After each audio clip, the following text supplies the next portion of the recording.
Ia hanya terkilir pergelangan kakinya saat berjalan dan memohon rekan satu timnya untuk berhenti dan membantunya.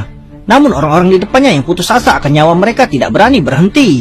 Mereka berpartisipasi dalam lomba berjalan, namun jika mereka berhenti dan menerima 3 peringatan dari wasit, mereka akan ditembak di tempat.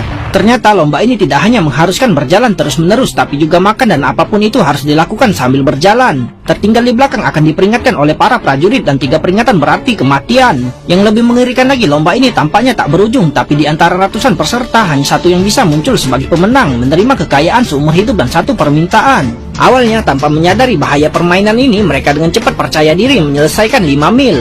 Namun kemudian seorang pemuda tiba-tiba berjongkok untuk mengikat tali sepatunya. Sebuah peringatan terdengar di dekatnya. Untungnya ia berdiri di detik-detik terakhir, nyaris terkena tembakan di kepala. Namun ia tak mampu lagi melakukan kesalahan sejak saat itu.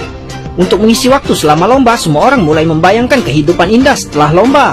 Tiba-tiba salah satu pria berambut kuning mengalami kram kaki. Rekannya bergegas maju untuk membantunya berjalan, tapi rasa sakit yang luar biasa membuatnya tak bisa bergerak maju.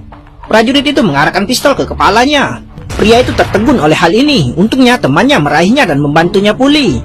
Namun karena kejadian ini, peserta lain terdiam, takut mereka akan menjadi korban berikutnya. Tak lama kemudian mereka mencapai jarak 17 mil. Melihat gadis muda menyemangati mereka, seluruh tim menjadi lebih aktif dan langkah mereka perlahan-lahan semakin kuat. Namun sebelum kegembiraan mereka berakhir, seorang pemuda kelelahan dan berbusa di mulutnya jatuh kejang-kejang hebat. Meski begitu, ia tak bisa lepas dari nasibnya diperingatkan. Setelah menerima 3 peringatan, ia akhirnya ditembak di kepala oleh seorang tentara. Kelompok itu yang menyaksikannya kembali terdiam. Tak seorang pun berbicara sepatah kata pun saat mereka melanjutkan perjalanan.